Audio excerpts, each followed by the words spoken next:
ডাকাতি কয়েক কোন আওয়ামী লীগের নেতাকে টেলিফোন করে নাই।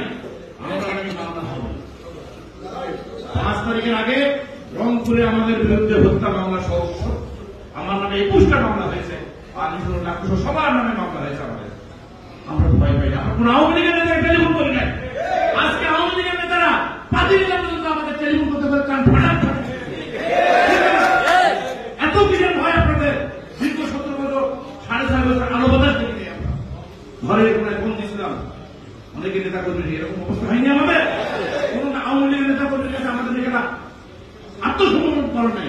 আজকে আওয়ামী লীগের নেতারা জেল খাবে, কষ্ট করে। আমরা জেল থাকতে থাকতে কোমর ব্যথা হয়, ভুলে হয়ে গেছে আমাদের নেতা কর্মীদের, মানে তাদের কি অবস্থা বর্ণনা করা যায়। হ্যাঁ, আপনারা মামলা নাই খেতেই তাদের জন্য সুপারিশ করবেন? কোন নেতা কর্মী সুপারিশ করবেন না। যদি সুপারিশ করেন আমরা মনে করব আপনি এই জাতীয় শক্তির লড়াই।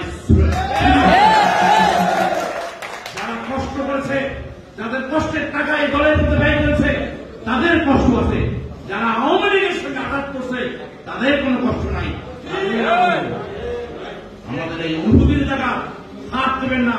আমি যারা বিএনপির সকল পর্যায়ে করছি, অনুভূতির জায়গা, কষ্টের জায়গায় অনেক কান্না, অনেক কষ্টে এখানে নিয়েছে অনেক নেতা কর্মী। দলে থাকার পর বিএনপি তখন অত্যাচার করছে, শেখ হাসিনা যে অত্যাচার করেছে, এই দলটা থাকতো না ভাই। বিএনপি নামক দলটা ধ্বংস করার জন্য সবকিছু চক্রান্ত করেছে, তাকে পেরেছে। যেভাবে হোক আমরা সেই জায়গাকে উত্তর করে আল্লাহ দেখেছে যে কিভাবে সে মানে আওয়ামী লীগের পতন হয়, তুলার মতো হয়ে চলে গেছে। এখন ওরা যারা আমাদের মধ্যে বিভিন্ন সময় আন্দোলন সংগ্রাম করতে যায়, বিভিন্নভাবে গ্রুপিং করে, বিভিন্নভাবে আওয়ামী লীগের সতেরো সাহেব চলাফেরা করে, তারা কিন্তু ওই 5 তারিখের পর আপনার চেয়ে বড় নেতা হয়। বিশাল বিশাল রাজি সোনা গল্প নিয়ে ঘুরতেছে, মনে হয় যে শেখ হাসিনা মনে হয় বাড়িঘর দখল করে গেছে।